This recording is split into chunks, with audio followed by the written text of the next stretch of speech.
Bonjour, ici LT Survivor. Aujourd'hui, on va voir les kits, les mini-kits de survie dans les boîtes de métal, là, comme les boîtes Altoid. Restez à l'écoute, on vous revient après ceci.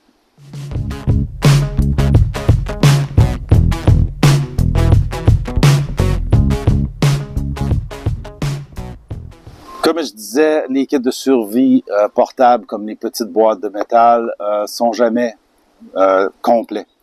C'est une base qui va vous permettre de survivre avec ce que vous avez et vos connaissances. C'est juste pour vous faciliter la vie pour votre survie. OK? La situation de survie, quand vous y arrivez, c'est jamais plaisant. Donc, normalement, c'est pas toujours quand on veut, mais c'est souvent avec ce qu'on a. Donc, si vous avez ces types de boîtes-là sur vous ou dans votre sac de jour, ben vous êtes un petit peu plus équipé que la base. C'est sûr qu'aller dans le bois sans couteau, ça serait aller dans le bois sans équipement. Vous devriez toujours avoir votre sac de jour et votre couteau avec vous pour au moins pallier aux premières heures là, et aux changements de température qui vont venir par la suite. Avant de plonger dans la boîte, moi j'ai fait la mienne dans une boîte de 3, la mienne, une des miennes, là, dans une boîte de 3 pouces de diamètre à peu près par 1 pouce d'épais. Vous pouvez descendre dans les Altoïdes, même les petites boîtes de menthe qu'on trouve sur le marché. Vous pouvez aller dans le format que vous voulez. L'important, c'est de réunir quelques éléments essentiels là, à votre survie. Donc, ce que je vais faire, je vais rapprocher la caméra. On va essayer de vous montrer l'intérieur de la boîte, qu'est-ce que j'y ai mis. Dans l'un comme dans l'autre, il y a un petit couteau, mais c'est jamais le best. C'est toujours bon d'avoir le couteau professionnel, un petit peu plus résistant, là, puis un petit peu plus d'utilisation plus lourde. Donc, restez à l'écoute. Je transfère la caméra en vue plus rapprochée et on va regarder dans la boîte. Je vais commencer par la boîte ronde d'1 pouce d'épais par 3 pouces de large à peu près. C'est une canne que j'ai récupérée, là, c'est rien d'incroyable, en tôle, OK, avec un couvert. On peut la sceller avec du tape, donc de manière à bien pouvoir la sceller pour l'eau froide, pour que l'eau rentre pas dedans, l'humidité. Ici, j'ai un petit peu de cotton ball, OK, des boules de watts. Ensuite, j'ai un sachet de sel. OK, le boule de watt, bien sûr, c'est un allume-feu qu'on peut combiner avec du lipstick ou bien du sanitizer là, pour les mains, là, de l'alcool qu'on se met sur les mains pour nettoyer nos mains. Le petit sachet de sucre, c'est pour créer un électrolyte avec du liquide qu'on va prendre. On va rajouter une pincée de sel. Ça peut nous aider à ne pas se déshydrater. Ici, j'ai plusieurs variétés d'allumettes, donc des allumettes longue période, des allumettes étanches à l'eau, des allumettes standards, et tout ça doit être accompagné d'un pad pour frotter notre allumette parce que ça ne s'allume pas sur autre chose que sur un pad. Ici, j'ai un allume-feu allumette, j'en ai parlé un petit peu plus. Tout ça est enveloppé individuellement. J'aurais pu en mettre 2. OK? J'ai une loupe, encore un allume-feu. Comme vous voyez, le thème du feu est pas mal classique. Voici, j'ai un carton d'allumettes en carton avec le frotteur, OK, ce qui me donne mon abrasif. Ici, c'est un petit kit que j'ai monté là, rapidement, là, pas pour faire des miracles. 2 bouillons de cubes. Les bouillons de cubes nous donnent un petit peu d'énergie, nous permet de faire un électrolyte, donc boire avec un produit qui est plutôt salé. Comme vous voyez, ils s'endommagent facilement, donc il faut les remplacer régulièrement. Tous les kits de survie, là, vos items vont expirer éventuellement, donc c'est important de bien de bien les entretenir si vous les entraînez. Moi aussi, c'est un kit de démonstration. Une paire de lacets de combat, OK, ou un lacet de combat, de manière à ce que ça nous donne la corde, ça nous donne aussi une façon de bien réparer nos bottes. Un cube de combustible hexamètre, oui.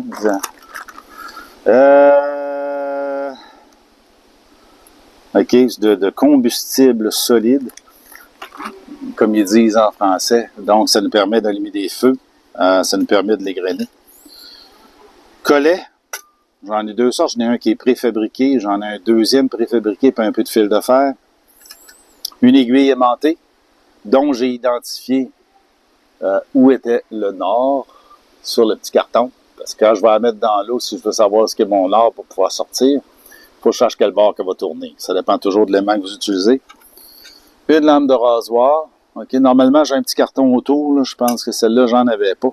OK, c'est coupant, puis ça permet de préparer une proie qu'on aurait pris. Là. Donc, tout ça dans un contenant. Vraiment basique. Vraiment sans facétie. Là. Vraiment plus léger comme kit.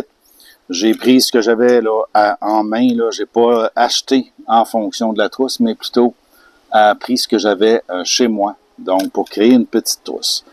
Il y a beaucoup de choses que je peux rajouter là-dedans. Fil de pêche, la bankline que je peux mettre aussi. J'ai encore de l'espace à l'intérieur. Donc, je peux l'améliorer selon mes besoins. Je peux m'entraîner avec aussi, savoir est-ce qu'elle répond aux besoins que j'ai. Si elle ne répond pas aux besoins que j'ai, à ce moment-là, il faut modifier. La canne Altoid, c'est vraiment un beau petit format là, de trousse parce que c'est très compact, ça fit dans la poche. Là, ça fit partout. Là. Et puis, c'est une forme que tu peux bien remplir. C'est pour ça que la majorité des trousses ont été fabriquées de cette façon-là. D'abord, il y a un Ranger Band qu'on appelle, ce qui est un morceau de triple là, de pneus qu'on appelle une triple de pneus de vélo qui vous permet de gonfler. Donc, vous en coupez une section, puis vous avez votre Ranger Band là, qui permet d'attacher, ou même comme combustible là, pour partir un feu. La Bankline, qui est une ligne très solide, vous pouvez en mettre comme vous voulez autour de votre canne Altoid. Okay, ça, la Bankline, c'est une corde qui a un produit qui s'appelle la tar, là, qui est du pétrole là, autour, là, et qui rend la ligne moins susceptible à moisir. Utilisé en pêche beaucoup. Là. Il y en avait à un moment donné dans les magasins au dollar. Vous pouvez trouver ça en quincaillerie, là, surtout si vous êtes dans une ville qui est plutôt maritime. À l'intérieur de la canne Altoid, on rouvre la canne, on a une aiguille de coller.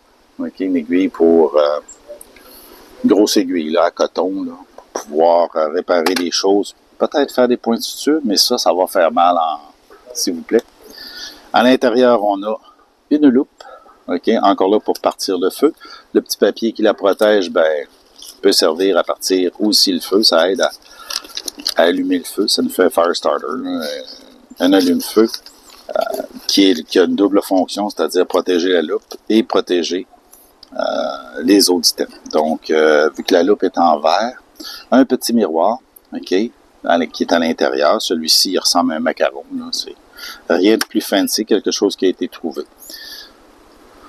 Un coton, ça peut servir de patch pour réparer un vêtement, mais ça peut aussi servir d'allume-feu. C'est juste de le faire brûler. OK, la canne Altoid peut servir à ça là, pour faire ce qu'on appelle du char cloth, c'est-à-dire un coton qui est comme une mèche là, pré-brûlée, puis qu'on reste juste, qui peut attraper une étincelle assez facilement.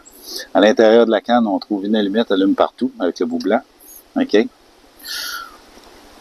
On trouve aussi une ferrorod avec du tape comme manche. Donc, on s'est servi d'une largeur de tape qu'on a enroulé autour de la ferrorod. Ça nous permet de la tenir bien comme il faut pour pouvoir la striker, mais ça nous donne aussi un combustible parce que ce tape-là, type gun tape ou tape à tuyau, n'importe quel tape, là, va être combustible aussi.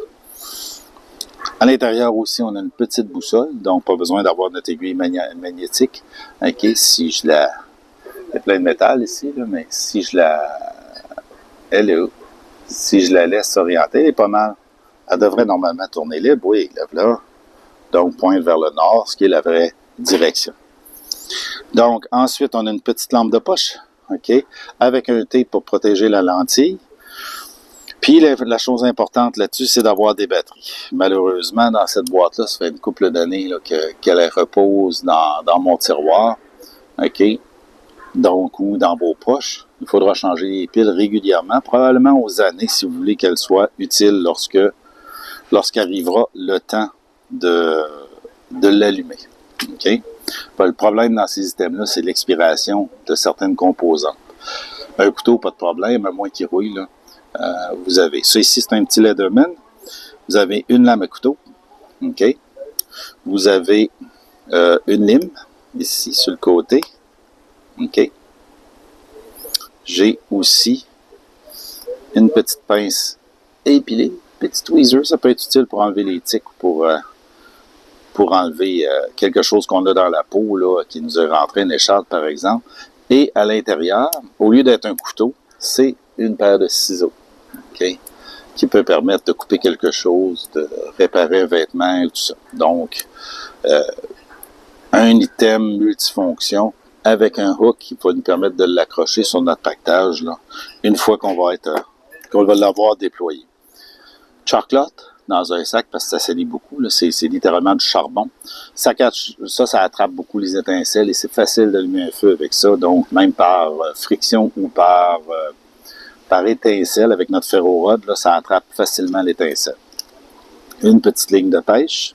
Plus les kits sont petits, moins il y a de matériel dedans. Ici, on a un autre fire starter, c'est du coton. C'est de la boule de watt avec de la vaseline rentrée à l'intérieur d'une paille et scellée. OK, simple à faire. C'est un beau petit projet d'hiver à faire là, que vous pouvez faire. Ensuite, j'ai des swivels puis des crochets parce qu'on peut faire, avec les crochets puis la baincline, on peut faire des collets puis on peut faire des pièges. Donc, on s'est donné des petits outils pour complémenter notre trousse. On va revenir en vue de face et je vais faire la conclusion.